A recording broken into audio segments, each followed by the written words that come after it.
बिल्कुल गलत है। आरक्षण उसकी पढ़ाई और उनकी योग्यता के आधार पर होना चाहिए, ना कि किसी जाति या किसी और के आधार पर। ये आरक्षण देंगे कहाँ से?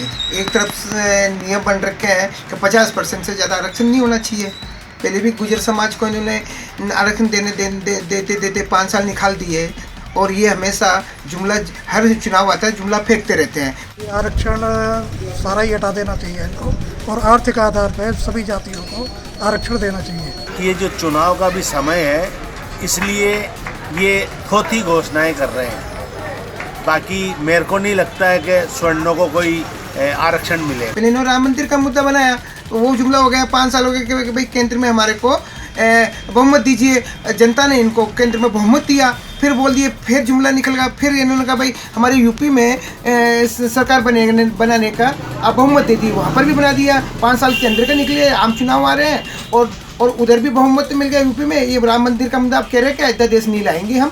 ये जनता के साथ पूरा छलावा है, हमेशा जुमला पार्टी है। ये मानती हूँ कि कास्टिज्म तो बिल्कुल ही नहीं होनी चाहिए। मैं खुद जनरल से हूँ, लेकिन फिर भी मैं रिजर्वेशन नहीं चाहती, और ना मैं ये चाहती हूँ कि किसी को मिले।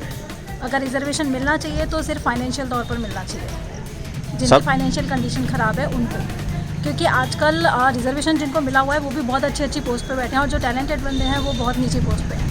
ऐसे देश तो नहीं चल सकता, क्योंकि वो फिर बाहर जाएंगे और बाहर अपना टैलेंट ढूंढेंगे, बाहर अपना आमदनी खोजेंगे, इंडिया से बाहर जाएंगे, क्योंकि वहाँ पे टैलेंटों की बहुत कदर है, इंडिया में नहीं है। बात बिल्कुल झूठी है। और लोकसभा चुनाव आ रहे हैं, तो ये चुनाव में जीतने का हथकड़ा अपना रहे हैं कि सवर्णों को आरक्षण का लालच देकर ये सत्ता में आना चाहते हैं। आरक्षण ही ख़त्म कर देना चाहिए मेरे हिसाब से, तो पूरा का पूरा। और आरक्षण जो देना चाहिए तो एक आर्थिक बेस पे हर जाति को ही देना चाहिए। ऐसा नहीं है सवर्ण को या किसी को भी, वो एक आधार होना चाहिए उसका। केवल उसकी कमाई पे या किस तरीके का उसका चल रहा है घर, उस तरीके से चाहिए।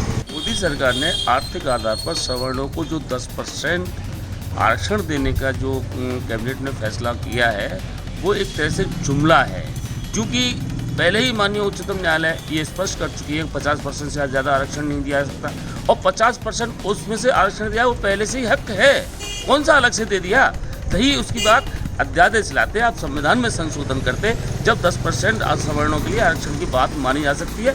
क्योंकि ये निश्चित है कि माननीय न्यायालय में जाके ये मामला अटकेगा। ये लोकसभा चुनाव में आम जनता को, सवर्णों को अपने पक्ष में करने के लिए एक वोटों की राजनीति की जा रही है। मुझे नहीं लगता कि सवर्णों को आर्थिक आधार पर 10% आरक्षण कानूनी पेच के हिसाब बच सकेगा या कानूनी रूप से उनको मिल सकेगा, ऐसा मुझे नहीं लगता है।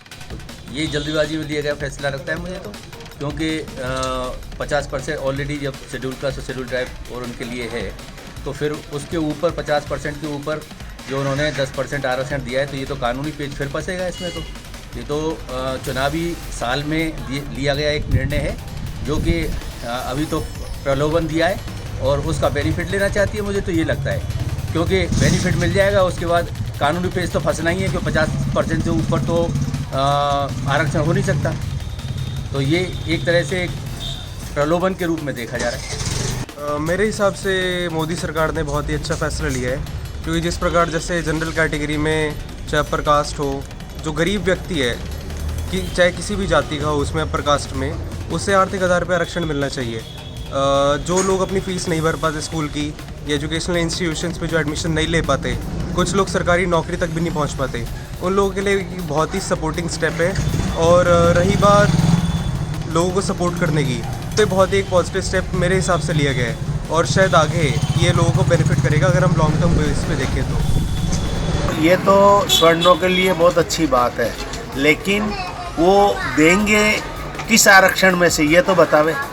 आरक्षण वर्णों में अगर पिछड़े तबकों को मिलता है तो बहुत अच्छी बात है, लेकिन ये किस आधार पे होगा, ये पूरा देखने के बाद ही कुछ कह सकते हैं।